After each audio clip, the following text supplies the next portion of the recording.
একদম মই সঁচা কথা বুজাব লৈছোঁ জুবিন গাৰ্গক মোটামুটি 2011-12 পৰা ধ্বংস কৰা মানুহজন হ'ল শেখৰজ্যোতি গোস্বামী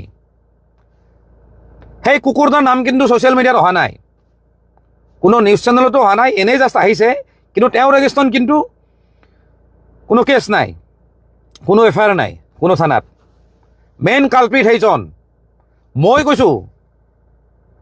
আৰু আপোনালোকে যদি জানে যে মই মিছা কথা নকওঁ মই কৈছোঁ জুবিন গাৰ্গক ধ্বংস কৰা জুবিন গাৰ্গৰ গোটেই লাইফ জাৰ্নিটো ধ্বংস কৰা মানুহজন হ'ল শেখৰজ্যোতি গোস্বামী মই য'তে ক'ব লাগে তাতে ক'ম এই শেখৰজ্যোতি গোস্বামীয়ে জুবিনক লাহে লাহে ধ্বংস কৰি দিছে জুবিনৰ গোটেই কেৰিয়াৰ সেই কেৰিয়াৰৰ পৰা এই কেৰিয়াৰ আনিছে আপোনালোকক মই কৈ আছোঁ আপোনালোকে জানে যে জুবিন দা চৰি দে মই মাজে মাজে জুবিন গাৰ্গ কৈ আছোঁ মাজে মাজে জুবিন দা কৈ আছোঁ মই কথা ক'ব নাজানো কিন্তু তেওঁৰ প্ৰতি ৰেছপেক্ট মোৰ সদায় আছে মই কথাটো ক'ব লাগিছোঁ জুবিন দা মানে এনকে প্ৰডাকশ্যন আছিল দেৱ বৰকটকীৰ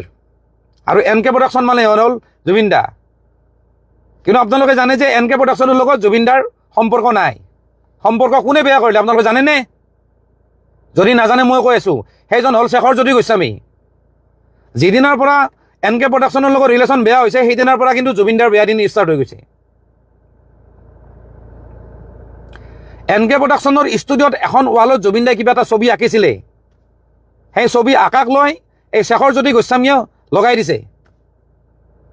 দেৱ বৰকটকীক তাৰপিছত দেৱ বৰকটকীয়ে কিবা ক'লে খঙত কিবা কৈ দিলে সেই কথাটো আকৌ শেখৰজ্যোতি গোস্বামী আকৌ জুবিন দাক লগাই দিছে যে দেৱ বৰকটকীয়ে এনেকুৱা কৈছে বুলি সেই দুইজনৰ মাজত ৰিলেশ্যন বেয়া কৰা মানুহটো হ'ল শেখৰজ্যোতি গোস্বামী তাৰপিছত জুবিন দাৰ লগত কথা পাতি কৈছে যে বেলেগৰ ষ্টুডিঅ'ত কিয় গাব লাগে আপোনাৰ নিজৰ ষ্টুডিঅ' খোলক গুৱাহাটীত তাৰপিছত জুবিন দাই সেই জ'চতে বম্বেৰ ষ্টুডিঅ' ভাঙি আনি পেলাই গুৱাহাটীৰ ষ্টুডিঅ' খুলিছে কিন্তু এইবিলাক কথা বেছিভাগ মিউজিক ইণ্ডাষ্ট্ৰীৰ মানুহে জানে কিন্তু নকয় কাৰণ চব মানুহ স্বাৰ্থপৰ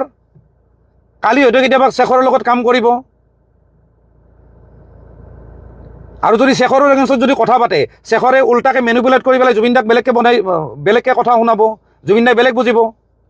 য'ত মোৰ ক্ষেত্ৰত তেনেকুৱা বহুতবাৰ হৈছে মই কিবা এটা ভালৰ কাৰণে কথা কওঁ সেইটো বস্তু বেলেগ উল্টাকে জুবিন দাক কাণ ভৰাই দিয়ে আজি বম্বে ষ্টুডিঅ' ভাঙাৰ কাৰণটো হ'ল বম্বে ষ্টুডিঅ' শেষ হোৱাৰ কাৰণটো হ'ল শেখৰজ্যোতি গোস্বামী সি কিন্তু চোৱাৰৰ বাচ্চাটো এতিয়াও কিন্তু ঘূৰি আছে এতিয়াও জুবিন দাৰ ডেড বডিৰ লগত ঘূৰি আছে আৰু সেইটো কথা বিৰাট দুখৰ কথা সেই কথাটো কিন্তু জুবিন দাৰ পত্নী গৰিমা বৌয়ে কিন্তু সেইখিনি কথা ৰিয়েলাইজ নকৰিলে